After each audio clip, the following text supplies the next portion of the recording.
Assalamualaikum warahmatullahi wabarakatuh. Bismillah walhamdulillah wassalatu wassalamu ala rasulillah. Ahlan wa sahlan fi darsina al-yawm wa ma'akum al-ustaz Taufiq Ismail. طيب إن شاء الله اليوم سندرس معا الشعر في العصر الجاهلي ونخص بالذكر في هذا المرئي ما يتعلق بالمقدمة والتمهيد. انتظرنا بعد الفاصل.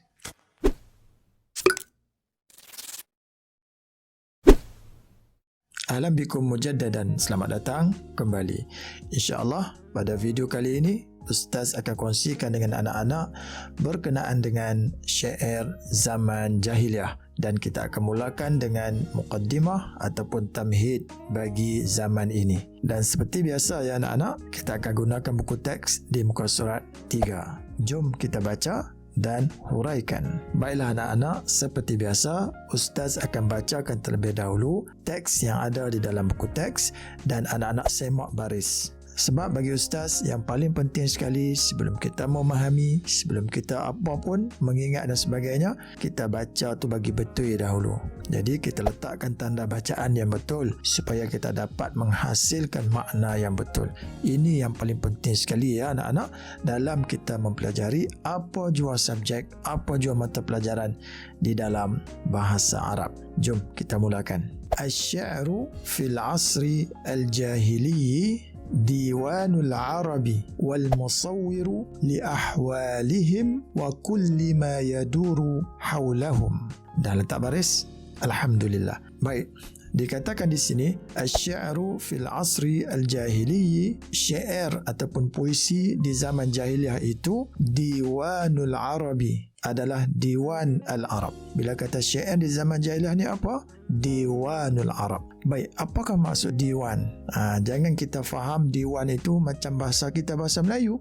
Ada yang faham diwan itu dengan gambaran dewan yang besar. Tidak ya anak-anak. Diwan di sini maksudnya ialah daftarun yuktabu fihi majmu'u syi'ri sya'irin, iaitu satu buku yang ditulis dalam buku tersebut majmu' himpunan syi'ri syairin, puisi ataupun syair bagi mana-mana penyair. Katakan ada satu orang penyair, dia menghasilkan banyak karya syair, banyak puisi.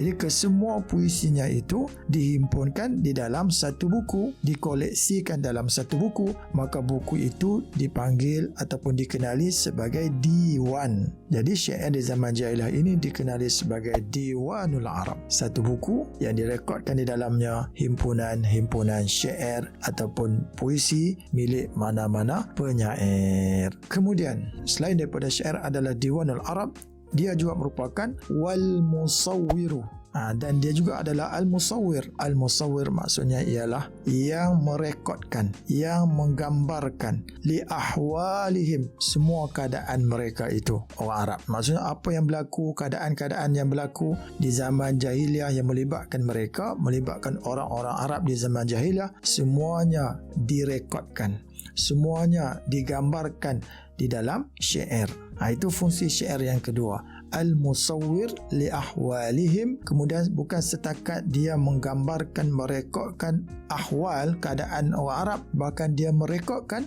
wa kulli ma yaduru haulahum, dan dia juga merekodkan semua yang berlaku di sekitar mereka itu. Jadi dia merekodkan semua benda yang ada di zaman tersebut lah. Jadi macam kita hari ni lah, semua benda yang berlaku semua nak dimasukkan ke dalam media sosial, semua nak diceritakan di media sosial.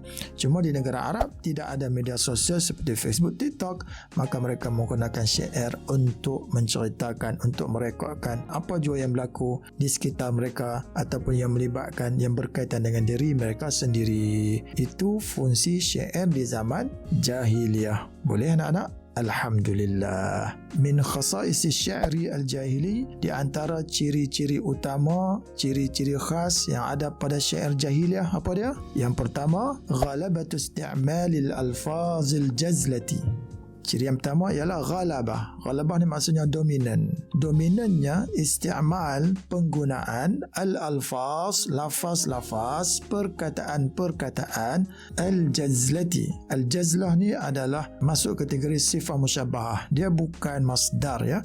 Bukan apa Ustaz cerita ni, takut anak-anak pergi tengok dalam kamus cari tak jumpa.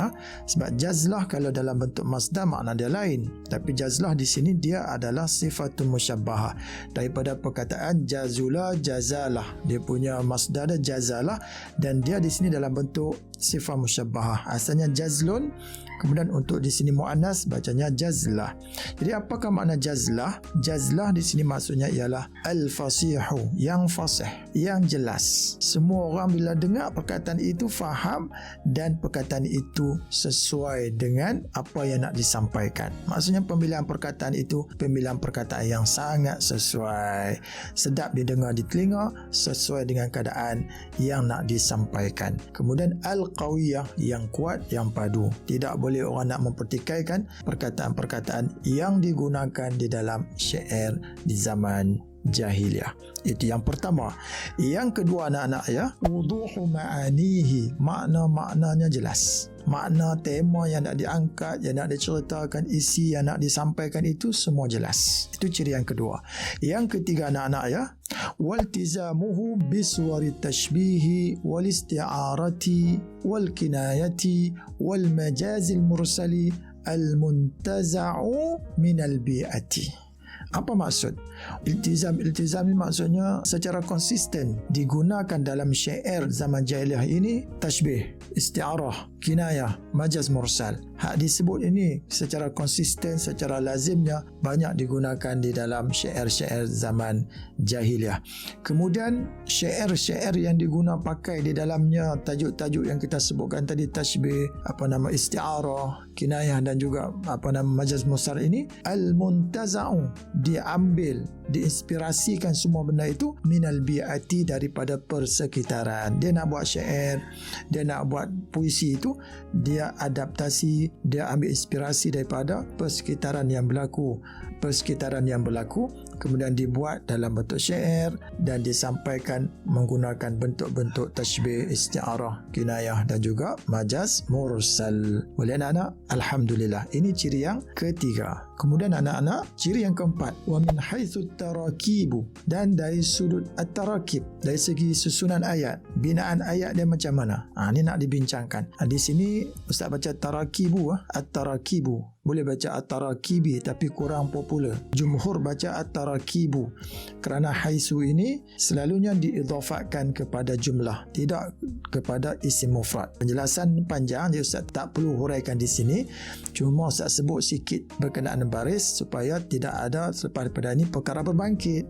Sebab apa? Takut nanti ada dalam kalangan yang menonton video ini, dalam kalangan para asatizah, mungkin akan mempertikaikan kenapa Ustaz baca tarakibu tak baca tarakibi.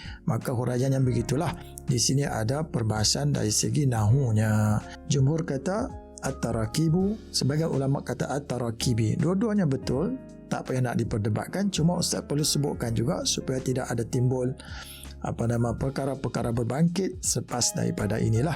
Baik, dari sudut tarkib, dari sudut susunan ayat pula, macam mana syair zaman jahiliyah, maka disebut di sini fa innaha, maka sesungguhnya susunan-susunan ayat dalam syair zaman jahiliyah ini tattasifu, bersifat ataupun bercirikan biwahdatil wazni wal qafiyah, bercirikan kesatuan pada wazan dan juga qafiyah. Jadi ada wazannya, ada qafiyahnya. Wazan apa, qafiyah apa, dua benda ini Ustaz dah jelaskan dalam video yang lalu. Anak-anak boleh semak pada video tersebutlah. Ustaz letakkan link di atas. Anak-anak pergi tengok dekat situ apakah makna wazan dan qafiyah. Yang penting syair di zaman jahiliyah dari segi susunan ayatnya ada melibatkan kesatuan wazan dan juga qafiyah. Wallahu alam, selesai untuk ciri-ciri khas yang ada pada syair zaman jahiliyah. Dan yang terakhir ya anak-anak, kita lihat pula berkenaan dengan tokoh-tokoh yang ada di zaman jahiliyah lah. Wa min syu'ara'ihil masyhurina, dan di antara penyair-penyair yang masyhur di zaman jahiliyah, yang pertama Umrul Qais, yang kedua wa Tarfah bin al-Abdi, Tarfah bin al-Abd. Yang ketiga, Wal Harithu ibnu Hilizzah. Dan yang terakhir ya, wa Zuhair bin Abi Sulma. Zuhair bin Abi Sulma. Inilah beberapa tokoh penyair di zaman jahiliyah. Mudah-mudahan video hari ini bermanfaat. Jika kana ladaikum su'alun aw istifsarun, tafaddalu uktubu fi ta'liqat. Wa hadha wa billahi taufiq. Wassalamu alaikum warahmatullahi wabarakatuh.